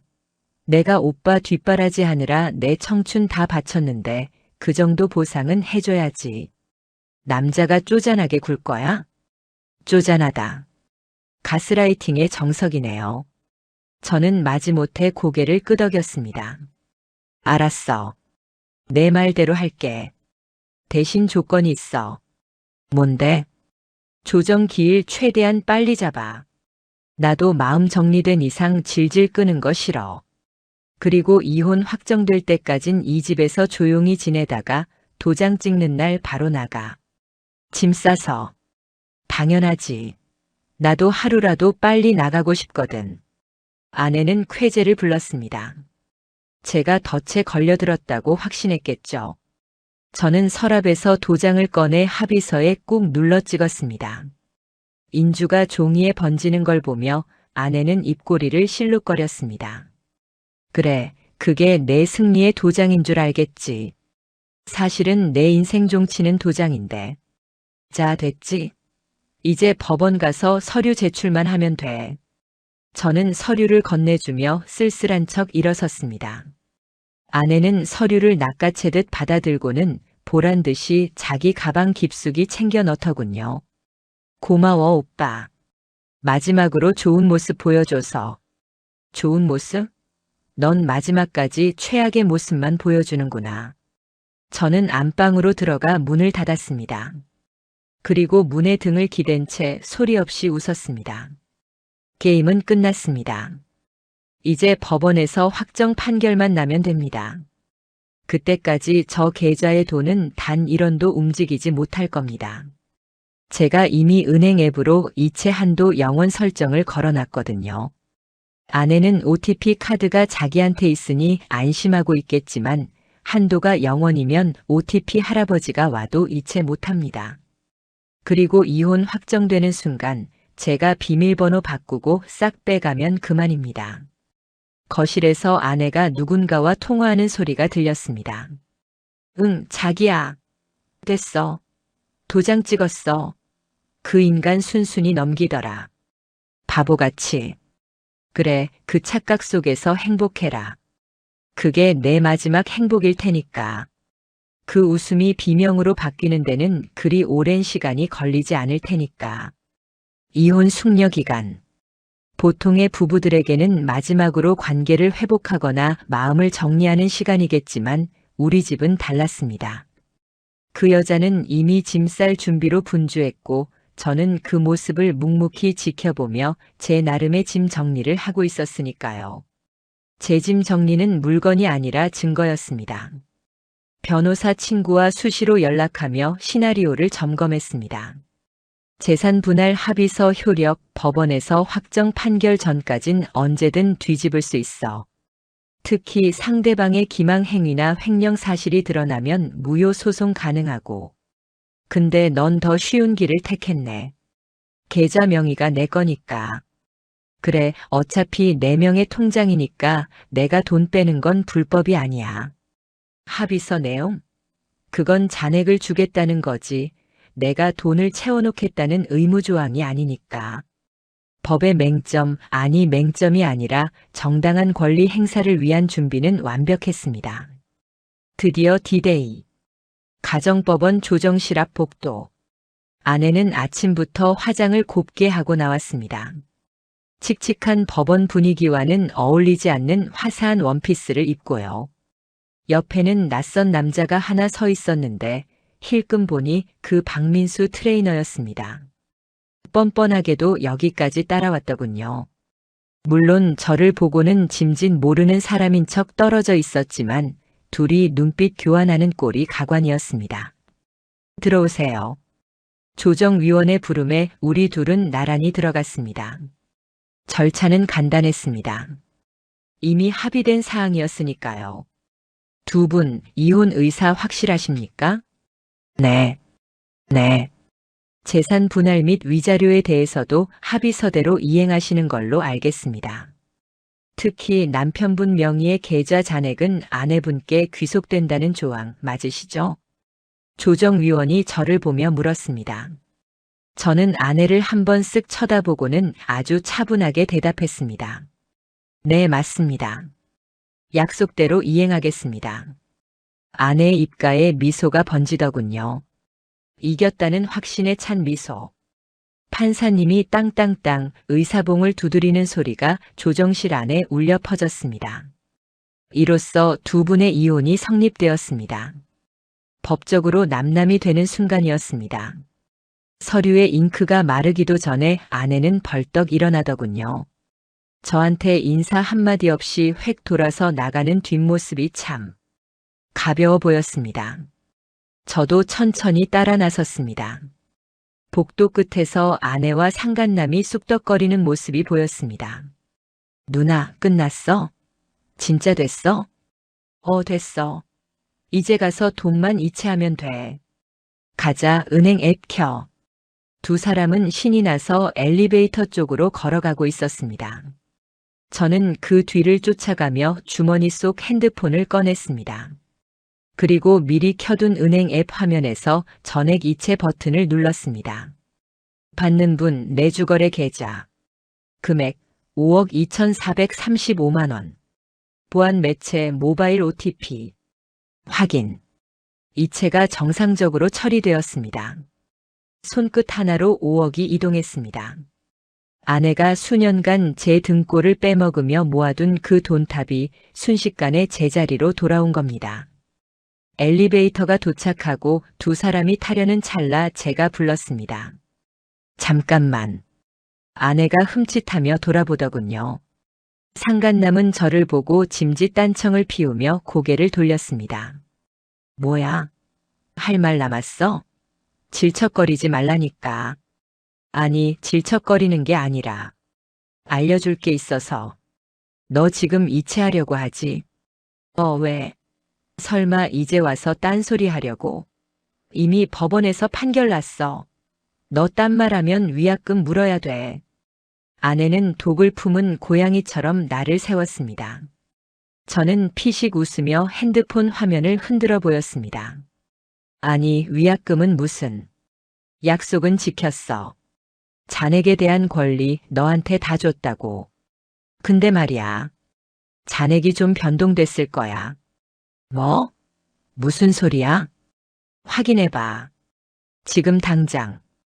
아내는 불안한 눈빛으로 핸드폰을 켜고 은행 앱을 실행했습니다. 상간남도 궁금한지 옆에서 기웃거리더군요. 그리고 3초 뒤 법원 복도가 쩌렁쩌렁 울릴 정도의 비명이 터져 나왔습니다. 아, 이게 뭐야? 아내는 핸드폰을 떨어뜨릴 뻔하며 비명을 질렀습니다. 지나가던 사람들이 다 쳐다봤지만 아랑곳하지 않았습니다. 야, 너 미쳤어? 돈이 왜 없어? 영원이라니. 너 방금 무슨 짓 했어? 아내는 제 멱살을 잡으려 달려들었습니다. 상간남이 당황해서 말리려 했지만 아내는 이미 이성을 잃은 상태였습니다. 내가 말했잖아. 잔액은 너 가지라고. 근데 1분 전에 내가 내 돈 내 계좌로 옮겼거든. 그러니까 지금 잔액은 0원이야. 그 0원에 대한 권리는 내 거니까 맘대로 해. 이 도둑놈아. 사기꾼아. 그거 내 돈이야. 내가 모은 거라고. 내 돈? 웃기지 마. 그거 내 사업 자금 횡령한 거잖아. 증거 다 있어. 너희 둘이 작당하고 내 돈 빼돌린 거 블랙박스 녹취랑 카톡 캡처까지 싹 다 검찰에 넘길까? 횡령죄로 감방 가고 싶으면 계속 떠들어봐. 횡령, 감방이라는 단어가 나오자 상간남의 표정이 굳어졌습니다. 아내는 분해서 어쩔 줄 모르고 씩씩거리며 눈물을 흘렸습니다. 너 처음부터 알고 있었지? 다 알고 연기한 거지. 내가 나 등신 취급할 때 나는 내가 얼마나 바닥까지 가나 지켜보고 있었어. 재미있더라. 남의 돈으로 부자 놀이하는 거. 저는 굳어버린 두 사람을 뒤로 하고 엘리베이터 버튼을 눌렀습니다. 딩동, 문이 열리고 저는 유유히 탔습니다. 잘 살아봐. 빈털터리로. 아, 그리고 박민수 씨? 제가 상간남의 이름을 부르자 놈이 화들짝 놀랐습니다. 가게 계약금 날아가서 어쩌나? 권리금 깎아달라고 사정해봐야겠네. 수고해. 문이 닫히는 순간까지 아내의 절규가 들려왔습니다. 하지만 그 소리는 더 이상 저를 아프게 하지 못했습니다. 오히려 제 심장을 뛰게 하는 팡파르처럼 들렸으니까요. 1층 로비로 내려오니 햇살이 쏟아지고 있었습니다. 진짜 끝이구나. 아니, 이제 진짜 시작이구나. 저는 깊게 숨을 들이마셨습니다. 공기가 이렇게 달콤한 줄 미처 몰랐습니다. 법원 로비에서 저는 잠시 멈춰서서 핸드폰을 꺼냈습니다. 변호사 친구에게 문자를 보냈죠. 작전 성공. 돈 회수 완료. 2차전 시작하자. 오케이. 상간남 위자료 청구 소장 바로 접수한다. 아니, 전처한테도 내용 증명 발송할게. 이제 2차전입니다. 1차전이 제 돈을 지키는 방어전이었다면 2차전은 놈들을 무너뜨리는 공격전이니까요. 집으로 돌아와 보니 현관 도어락 비밀번호가 바뀌어 있지 않았습니다. 당연하죠. 그 여자는 이 집을 나갈 생각에 들떠 있었을 테니까요. 거실엔 이삿짐 박스 몇 개가 덩그러니 놓여 있었습니다. 자기 옷이랑 화장품, 명품 가방들만 쏙 골라 담아놓은 박스들. 이건 가져가게 둬야지. 쓰레기 처리 비용 아끼는 셈치고. 저는 캔맥주 하나를 꺼내 소파에 앉았습니다. 잠시 후 현관문이 쾅 열리며 그 여자가 들어왔습니다. 머리는 산발이 되고 눈 화장은 번져서 몰골이 말이 아니더군요. 뒤이어 상간남 박민수도 쭈뼛거리며 따라 들어왔습니다. 야, 너 진짜 이럴 거야? 돈 내놔. 당장 다시 이체해. 그 여자는 들어오자마자 악을 쓰며 제 앞으로 달려들었습니다. 핸드백으로 저를 때리려는 걸 가볍게 피하고 저는 맥주를 한 모금 마셨습니다. 남의 집에 신발 신고 들어오면 안 되지. 그리고 박민수 씨, 여기 무단 침입인 거 아시죠? 경찰 부를까요? 제 차가운 말투에 박민수가 흠칫하며 뒤로 물러섰습니다. 하지만 그 여자는 포기하지 않았습니다. 무단 침입? 웃기지 마. 아직 내 집 여기 있어. 그리고 그 돈 법적으로 내 거라고 판결문에 써 있잖아. 내가 변호사한테 물어봤어. 강제 집행할 수 있다고. 그래? 변호사가 뭐라던데? 잔액이 0원인데 뭘 집행하냐고 안 하던? 그 여자의 말문이 막혔습니다. 변호사도 아마 황당했겠죠. 잔액이 없는 계좌를 가압류해봤자 건질 게 없으니까요. 너 진짜 악마구나. 어떻게 사람이 이렇게까지 해? 부부였잖아. 10년을 살았잖아. 악마? 부부? 지나가던 개가 웃겠다. 10년 산 남편 등쳐먹고 상간남이랑 살림 차리려던 사람이 누구더라. 내가 악마면 넌 뭐야? 기생충? 뭐 기생충? 야! 그 여자가 바락바락 소리를 지르며 난동을 부리려고 할 때 제가 탁자 위에 올려둔 서류 봉투 하나를 툭 던졌습니다. 자, 얘다. 선물. 이게 뭔데? 그 여자가 떨리는 손으로 봉투를 열었습니다. 안에는 종이 한 장이 들어있었죠. 손해배상 청구 소장. 피고 박민수. 원고 땡땡땡. 청구 취지, 피고는 원고에게 금 5천만 원 및 이에 대한 지연 손해금을 지급하라. 박민수가 옆에서 훔쳐보더니 얼굴이 사색이 되었습니다. 형님, 이게 뭡니까? 위자료라니요? 형님? 누가 내 형님이야? 너 내 아내랑 바람 피우고 내 돈으로 PTV 받고 내 돈으로 데이트하고 내 돈으로 가게 차리려고 했잖아. 그 대가는 치러야지. 아니, 저는 그냥 누나가 좋다고 해서. 박민수가 꼬리를 내리며 변명을 시작하자 그 여자가 기가 막힌다는 듯 쳐다봤습니다. 자기야, 지금 뭐라 그랬어? 내가 좋다고 해서 만났다고. 자기가 먼저 꼬셨잖아. 몸 좋다 예쁘다 하면서. 아니 누나, 솔직히 누나가 돈 많다고 꼬신 거잖아. 가게 차려준다고. 드디어 터졌습니다. 돈이 사라지니까 사랑의 가면도 벗겨지는 순간 서로 탓하며 물어뜯는 꼴이 아주 볼만했습니다. 와, 박민수 너 진짜 쓰레기구나. 내가 너한테 쓴 돈이 얼마인데. 누나가 쓴 돈. 그거 다 저 형님 돈이라며. 그럼 누나 돈 아니잖아. 나도 피해자야. 피해자? 야, 이 나쁜 놈아. 그 여자가 박민수의 머리채를 잡았습니다. 박민수도 질세라 그 여자를 밀치더군요. 거실 바닥에서 뒹구는 두 사람을 보며 저는 박수를 쳤습니다. 브라보. 아주 잘 어울리는 한 쌍이네. 계속해봐. 팝콘이라도 가져올까? 두 사람은 헐떡거리며 떨어졌습니다. 몰골이 말이 아니었죠. 박민수 씨, 소장 잘 받았지? 변호사 선임하든 말든 알아서 해. 그리고 너희 둘 횡령 및 사기 공모 혐의로 형사고소도 들어갈 거야. 블랙박스 녹취랑 카톡 내용 이미 경찰서에 넘어갔어. 형사고소요?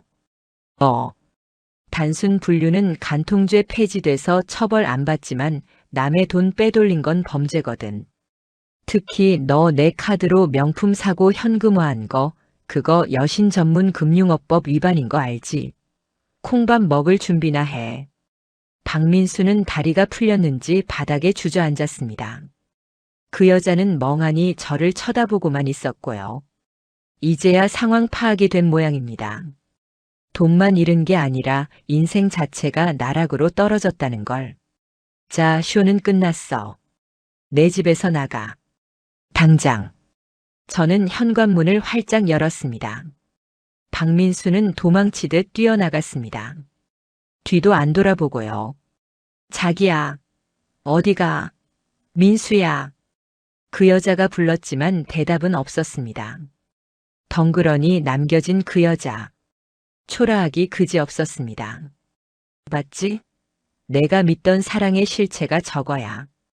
돈 떨어지니까 바로 도망가는 거. 그 여자는 아무 말도 못하고 주저앉아 울기 시작했습니다.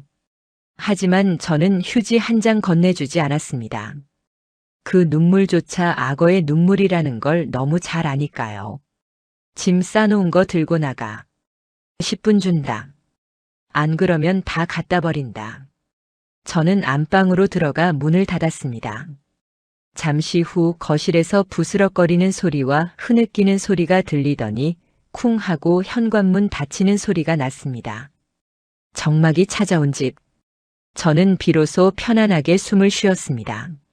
소파에 누워 천장을 바라보는데 입가에 실소가 터져 나오더군요. 참 쉽네. 돈 하나로 사람 바닥 보는 거. 하지만 아직 끝난 게 아닙니다. 법적인 처벌은 이제 시작이니까요. 그리고 사회적인 매장도 남았습니다. 그 여자가 제 험담을 하고 다녔다던 그 입, 제가 확실하게 닫아줄 차례입니다. 며칠 뒤 예상대로 상간남 박민수에게서 연락이 왔습니다.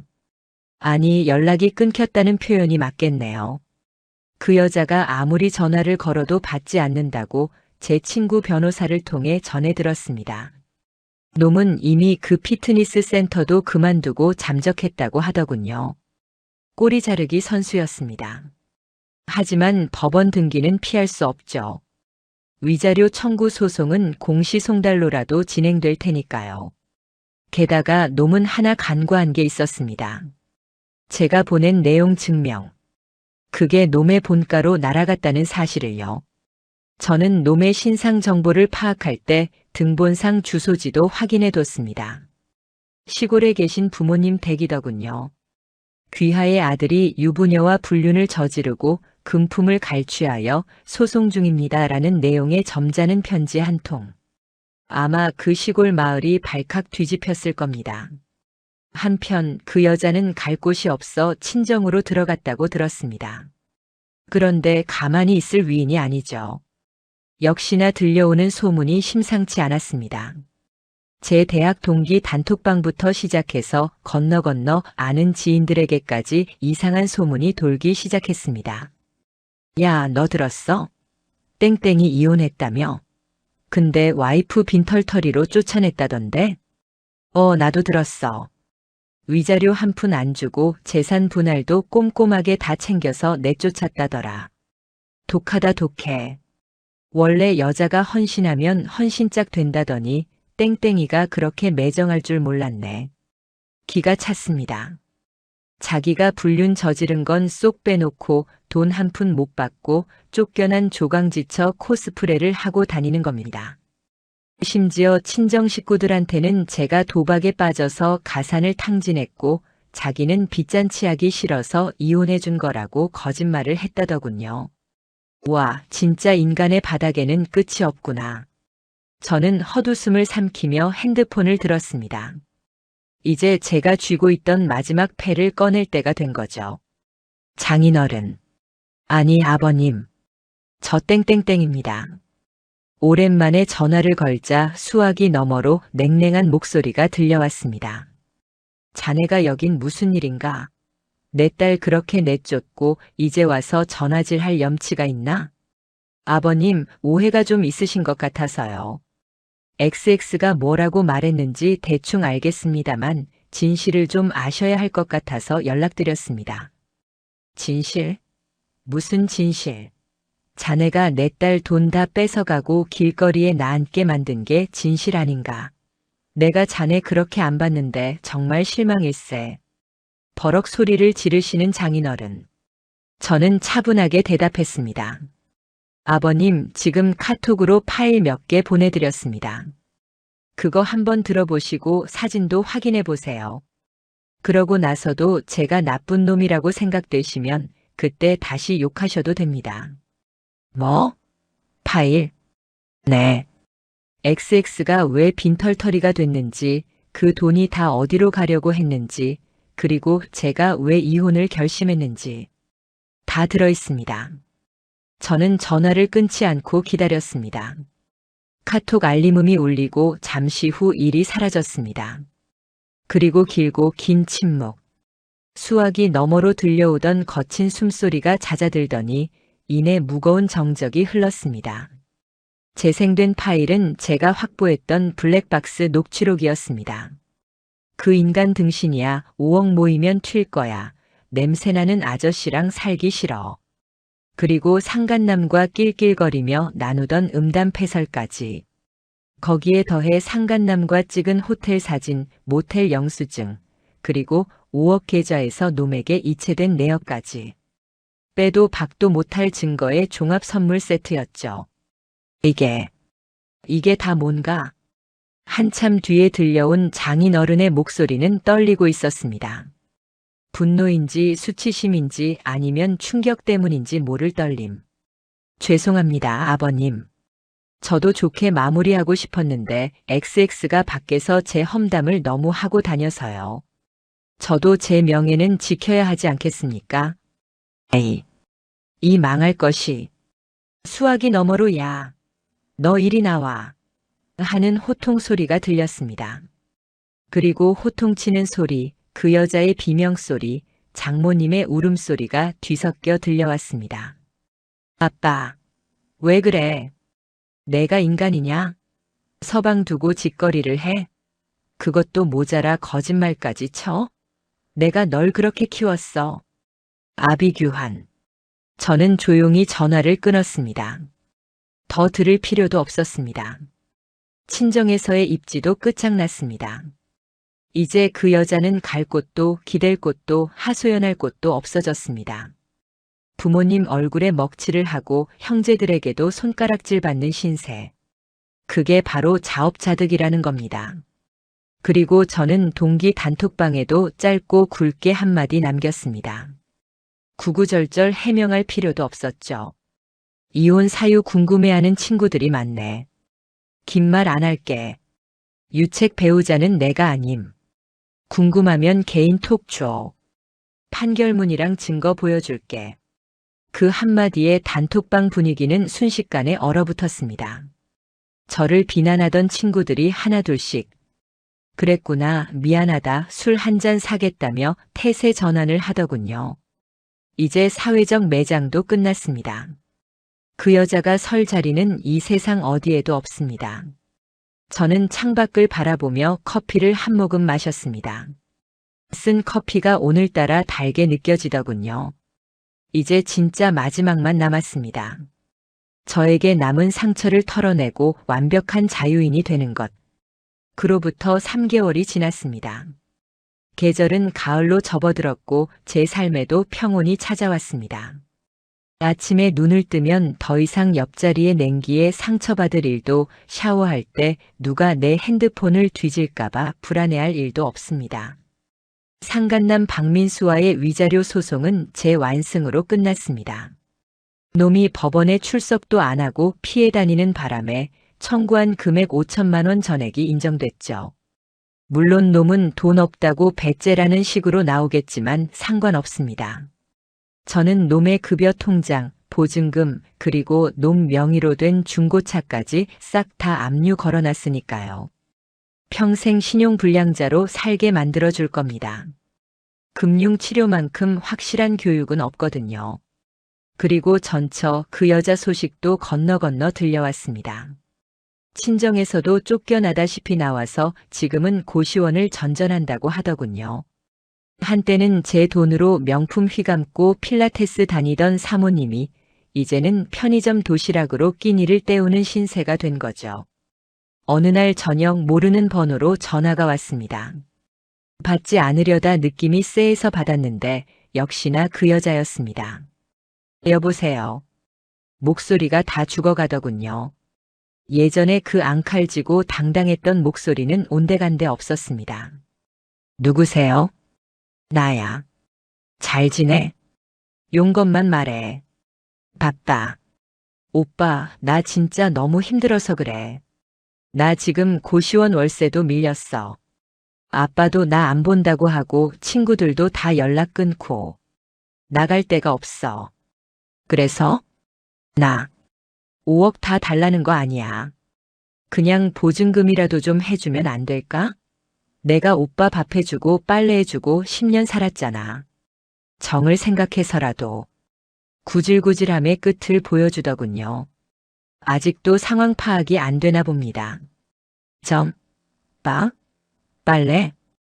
야, 너 아직도 착각하나 본데. 내가 10년 동안 한 건 밥하고 빨래가 아니라 기생하고 횡령이야. 내가 나한테 받아갈 돈은 없어. 오히려 내가 나한테 갚아야지. 내가 너 형사 고소 취하해 준 것만 해도 감지덕지해야 하는 거 아니냐? 오빠 제발. 나 민수 그 자식한테도 돈 떼었단 말이야. 그놈이 내 명의로 대출받은 거 있어서 그것도 갚아야 돼. 아, 그랬군요. 상간남 박민수가 그냥 도망간 게 아니었습니다. 전처 명의로 카드론이고 뭐고 다 땡겨 쓰고 튀었나 봅니다. 끼리끼리 만난다더니 사기꾼끼리 서로 등쳐먹고 아주 잘 돌아갑니다. 그건 네 사정이지. 박민수 잡아서 해결해. 나한테 전화하지 마. 한 번만 더 연락하면 스토킹으로 신고한다. 또 전화를 끊고 차단 목록에 추가했습니다. 일말의 동정심도 생기지 않았습니다. 자업자득 인과응보. 옛말 틀린 거 하나 없습니다. 저는 거실로 나가 창문을 활짝 열었습니다. 시원한 가을바람이 들어왔습니다. 집 안 곳곳에 남아있던 그 여자의 흔적들, 냄새들, 그리고 찝찝했던 기억들이 바람에 씻겨 나가는 기분이었습니다. 식탁 위에 놓인 통장 하나가 눈에 들어왔습니다. 그 문제의 5억 계좌. 저는 그 통장을 집어들고 쓰레기통으로 걸어갔습니다. 이제 이 껍데기는 필요 없습니다. 안에 든 내용물은 이미 안전하게 제 자산으로 편입됐으니까요. 툭. 통장이 쓰레기통 바닥으로 떨어졌습니다. 그 여자가 그토록 욕망했던 5억. 그 돈은 결국 욕심을 부린 자에겐 재앙이 되었고 묵묵히 제 몫을 다한 저에게는 보상이 되었습니다. 이제 저는 이 돈으로 진짜 제 인생을 위해 투자할 생각입니다. 그동안 일만 하느라 못 가봤던 여행도 가고 배우고 싶었던 악기도 배우고 좋은 사람들과 맛있는 것도 먹으러 다니면서요. 누군가에게 보여주기 위한 삶이 아니라 나 자신을 위한 살. 그게 진짜 복수이자 최고의 해피엔딩 아니겠습니까? 그 후로도 몇 번인가 모르는 번호로 부재중 전화가 찍혀 있었지만 저는 더 이상 확인하지 않았습니다. 그게 전처든 상간남이든 혹은 그들의 빚쟁이든 제 알 바 아니니까요. 제 인생의 쓰레기통은 이미 비워졌고 다시는 채울 생각이 없습니다. 오늘 아침 저는 출근길에 작은 변화를 하나 줬습니다. 그동안 그 여자가 기름값 아깝다며 못타게 했던 제 드림카, 새로 뽑은 스포츠 세단을 타고 해안도로를 달렸습니다. 조수석에는 낯선 방향제 냄새 대신 제가 좋아하는 은은한 커피 향만 감돌았죠. 신호 대기 중에 문득 백미러를 보는데 거울 속에 비친 제 얼굴이 참 낯설면서도 반갑더군요. 가장이자 남편이라는 무게에 눌려 찌들어 있던 표정은 사라지고 조금은 여유롭고 단단해진 남자가 거기 있었습니다. 그래, 이게 나지. 혼잣말을 하며 핸들을 톡톡 두드렸습니다. 생각해보면 그 5억이라는 돈은 저에게 단순한 자산 그 이상이었습니다. 그건 제가 바보처럼 살았던 10년에 대한 위로금이기도 하고 앞으로 혼자서도 잘 살 수 있다는 자신감을 심어준 종잣돈이기도 합니다. 회사에 도착하니 책상 위에 쪽지가 놓여 있었습니다. 팀장님, 오늘 날씨 좋은데 점심에 맛있는 거 먹으러 가요. 팀원 일동. 예전 같았으면 와이프가 도시락 싸줬어라거나 집에 가서 밥 먹어야 해라며 거절했겠죠. 사실은 도시락 따위 없었고 집에 가서 눈칫밥 먹기 바빴지만요. 하지만 이제는 다릅니다. 좋아. 오늘은 내가 쏜다. 비싼 걸로 예약해. 팀원들이 환호성을 지르는 소리를 들으며 저는 의자에 깊게 몸을 기댔습니다. 누군가는 이혼남이라고 손가락질 할지도 모릅니다. 누군가는 독한 놈이라고 수군댈지도 모르죠. 하지만 상관없습니다. 저는 제 존엄을 지키기 위해 싸웠고 정당한 방법으로 이겼으며 그 결과로 완벽한 자유를 얻었으니까요. 이번 주말에는 골프 레슨을 등록했습니다. 그리고 다음 달엔 혼자 유럽 여행을 떠날 계획입니다. 그 여자가 돈 아깝게 무슨 여행이야라며 막았던 그곳으로요. 이제 제 통장엔 5억이 있고 제 시간은 온전히 저의 것입니다. 가끔, 아주 가끔은 그 지옥 같았던 날들이 떠오르긴 하겠죠. 하지만 그건 더 이상 악몽이 아닙니다. 제가 얼마나 강한 사람인지 확인시켜주는 훈장 같은 기억일 뿐입니다. 저는 창밖에 파란 하늘을 올려다봤습니다. 구름 한 점 없이 맑더군요. 제 앞날처럼 말이죠. 이제 진짜 제 이야기는 여기서부터 시작입니다. 방해꾼도 기생충도 없는 오직 저만을 위한 진짜 인생 이야기.